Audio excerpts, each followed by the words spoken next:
In a quiet cemetery, a little girl leaned over her father's coffin for one last hug. But as she whispered her goodbye, something so shocking happened that it made the entire crowd scream in disbelief. What did this grieving child do? And what could have unfolded that left everyone stunned? Stay tuned. This story will take a turn you won't see coming. Let us also know where you're listening from and subscribe to our channel. The sun had barely risen over the bustling city of Accra, Ghana, when Kwame Asante arrived at the construction site. His hands were calloused, his back sore, but his determination was unbreakable. Born into poverty, Kwame had spent his life trying to break free from the chains that held his family down for generations. His parents, too, had harbored dreams of a better life, but fate had been cruel to them. They had passed away while Kwame was still a young boy, leaving him to fend for himself. Kwame worked multiple jobs to make ends meet, construction by day and factory shifts by night.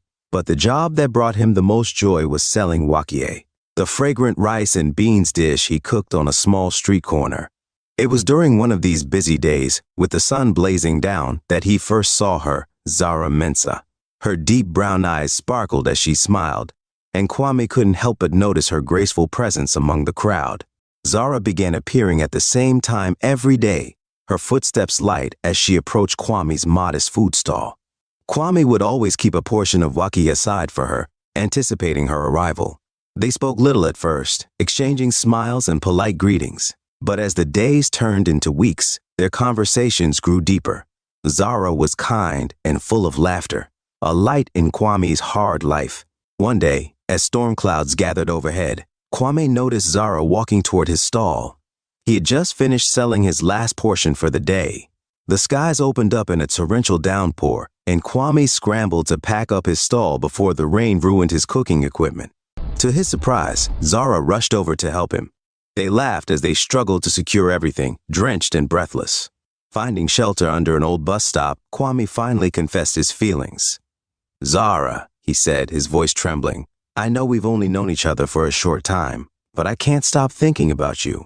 Zara's eyes widened, and then, with a soft smile, she said, "What took you so long to say it? I've been waiting."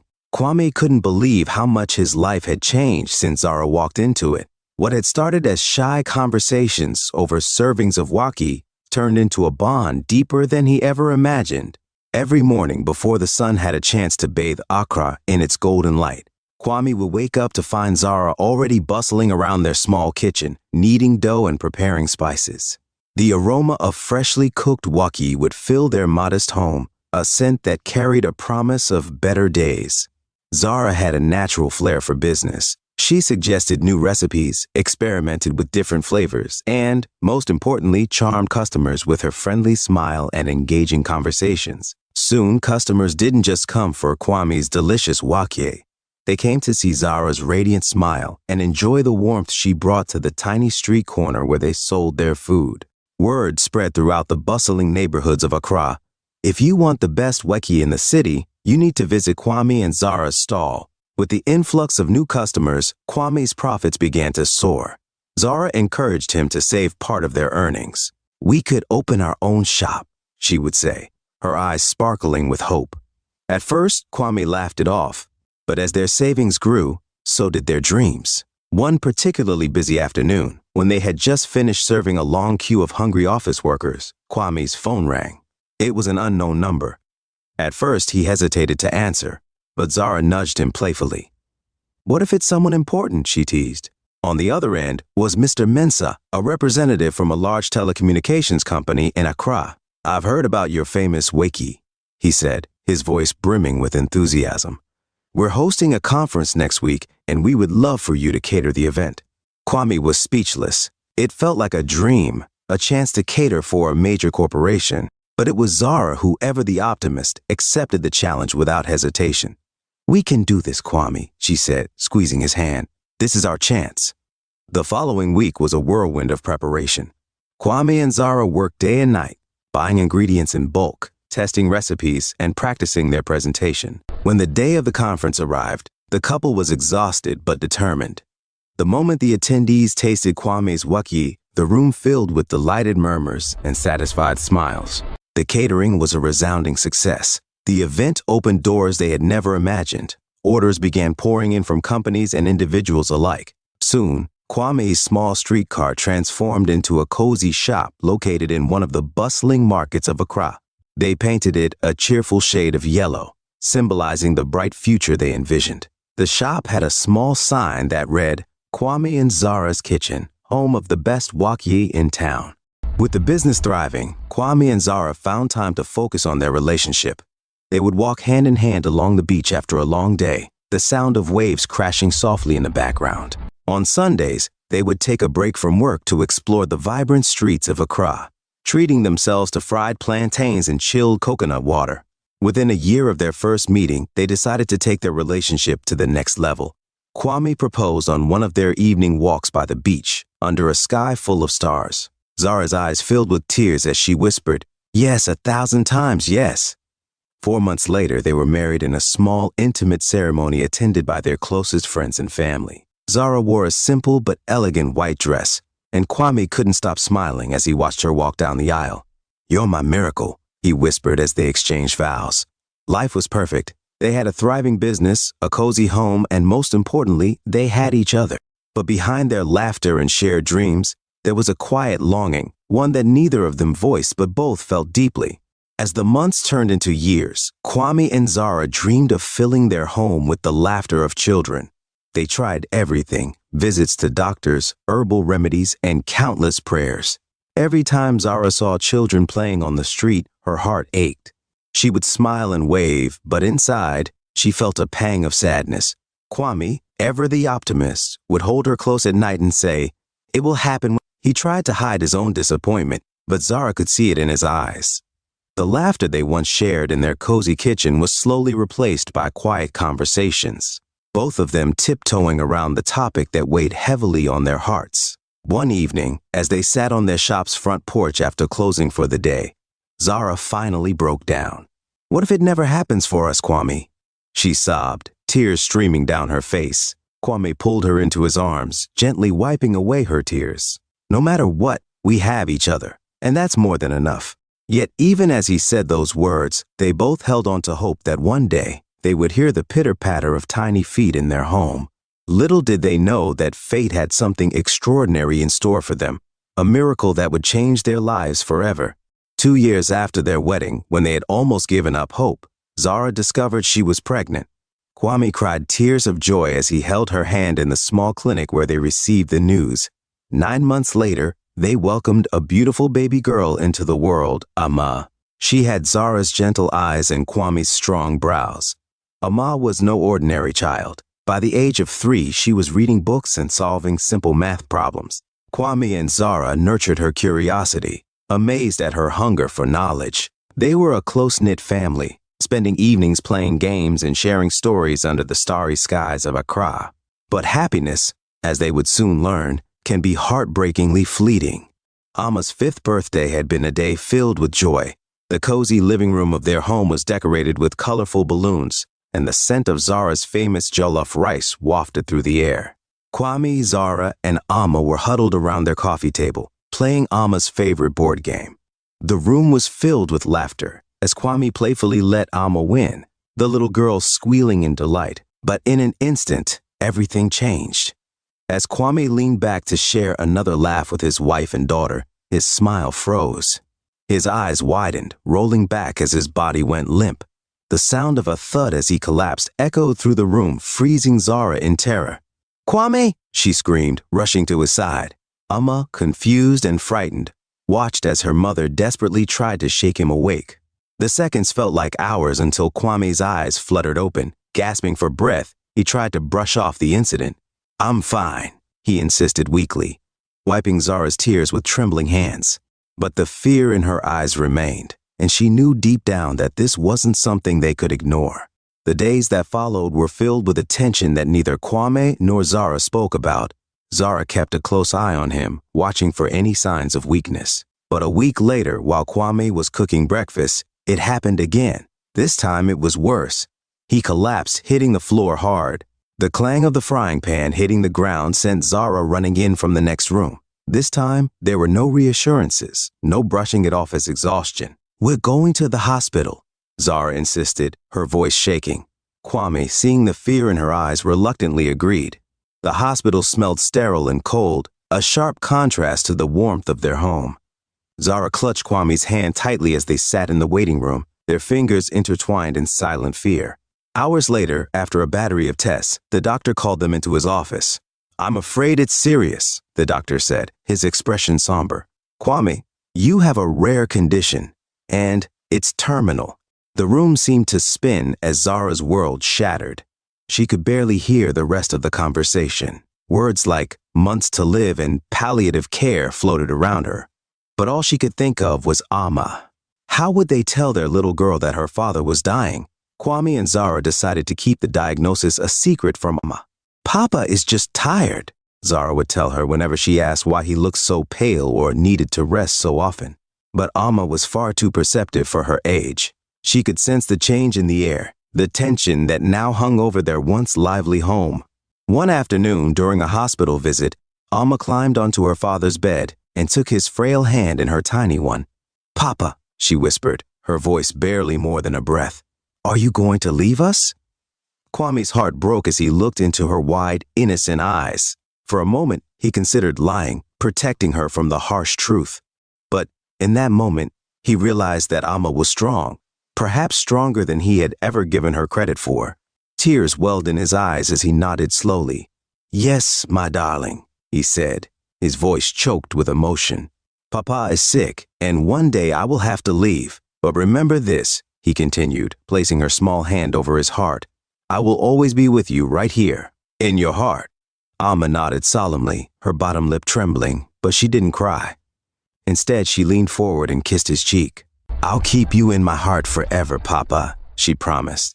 In the days that followed, Amma displayed a strength that astounded both Kwame and Zara. Though she was only 5, she seemed to understand the gravity of the situation. She would sit quietly by Kwame's side, holding his hand, reading her little storybooks to him, or simply resting her head on his shoulder. Zara, on the other hand, was a whirlwind of emotions. One moment she would be strong, holding Kwame's hand with a reassuring smile, and the next, she would break down in tears when she thought no one was looking. Amma never saw her mother cry. Zara had become adept at hiding her pain, determined to protect her daughter from the sorrow that consumed her. But in those quiet moments, when it was just Kwame and Amma, there was a peace. The ticking clock on the wall reminded Kwame of the time slipping away, but every second with his daughter felt like a gift. And for Amma, each day with her father became a precious memory she would carry in her heart forever. Kwame's health deteriorated rapidly. Amma became his little guardian angel, spending hours by his bedside, refusing to cry in front of him. On the night before his passing, Amma stayed with her father alone. They held hands, and in their hearts they said their goodbyes. The next morning, Kwame passed away peacefully in his sleep. Zara was inconsolable, filled with regrets for not spending more time with him in his final moments. At the funeral, while everyone sobbed, Amma stood quietly, her face a mask of calm. As the coffin was about to be lowered into the ground, Amma turned to her mother and asked, "Can I hug Papa one last time?" Zara, though hesitant, nodded. Amma climbed into the coffin, wrapping her small arms around her father. The day of the funeral dawned overcast, with heavy clouds looming over the small cemetery in Accra. The air was thick with grief, a quiet murmur of sobs and whispered condolences filling the air. Zara stood at the edge of the grave, her face streaked with tears. Her heart felt like it had been ripped from her chest. Friends and family gathered around, but Zara barely noticed them. All she could see was the simple wooden coffin that held her beloved Kwame. Amma, standing beside her mother, appeared calm, her wide eyes fixed on the coffin. At only 5 years old, she stood quietly in her black dress, her small hand tightly clutching a folded piece of paper. It was a letter she had written to her father, filled with words her young heart could barely understand. She had insisted on giving it to him herself, her final gift. As the pastor said the closing words, signaling that it was time to lower Kwame into the ground, Amma tugged at her mother's sleeve. "Mama, please," she whispered, "let me say goodbye." Zara hesitated, unsure if she could bear it, but seeing the determination in her daughter's eyes, she nodded. "Go ahead, my love," she said softly, her voice breaking. The mourners watched in silence as Amma climbed onto the small wooden step that had been placed by the coffin. She leaned over and hugged her father, her small arms wrapping around his still body. "I love you, Papa," she whispered, her breath warm against his cold cheek. "I will keep you in my heart forever." She placed the letter inside the coffin and kissed him one last time on the forehead. As she pulled away, tears streamed down her cheeks, but her expression remained calm. She turned to step back, but just as she did, a sudden rush of wind swept through the cemetery, rustling the leaves of the nearby trees. In that moment, a flutter of wings filled the air. The mourners gasped, some stepping back in shock, as a pure white dove descended from the sky, its feathers glowing softly against the gray clouds. The bird glided gracefully, circling above the crowd before landing gently on Kwame's chest. The cemetery fell into a stunned silence. It was as if time itself had paused. The dove tilted its head, its dark eyes fixed on Amma. It took a few delicate steps forward and pecked her cheek softly, almost like a kiss. For a moment, the sorrow in the air seemed to lift, replaced by something unspoken, a sense of peace, of love. Zara watched in disbelief, her tears momentarily forgotten. The adults around them murmured in hushed tones, some making the sign of the cross, others wiping their eyes. To many, the appearance of the dove felt like a miracle, an impossible sign from beyond. But Amma, with the innocence and wisdom of a child, simply smiled. "Papa sent him," she said softly, looking up at the sky. "He wants us to know he's happy and at peace." Zara's heart clenched, a fresh wave of tears blurring her vision. But this time, they weren't just tears of sorrow. As she watched her daughter's serene face, a flicker of hope ignited in her chest. Perhaps, just perhaps, Kwame truly was watching over them.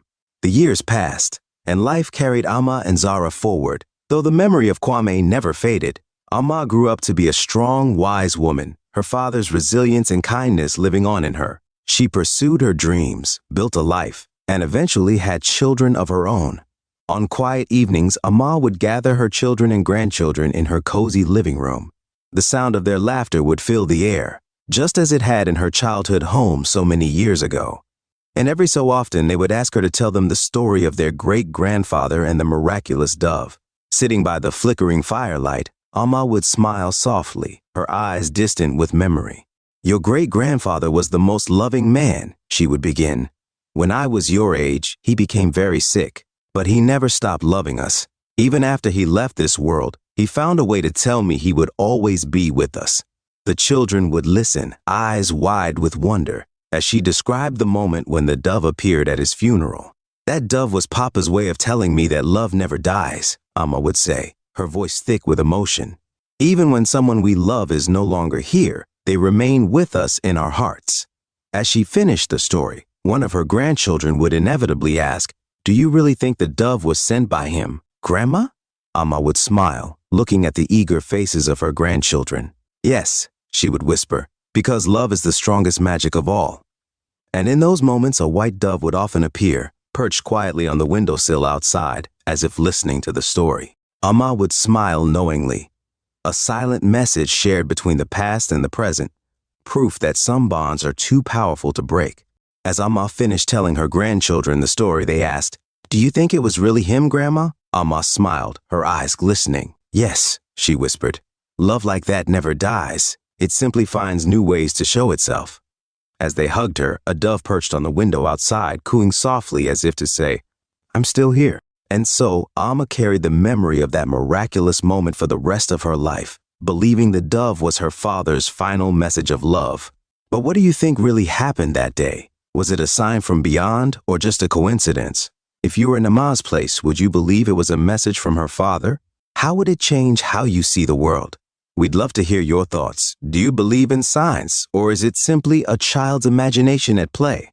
Thank you for listening, and until next time, hold your loved ones close.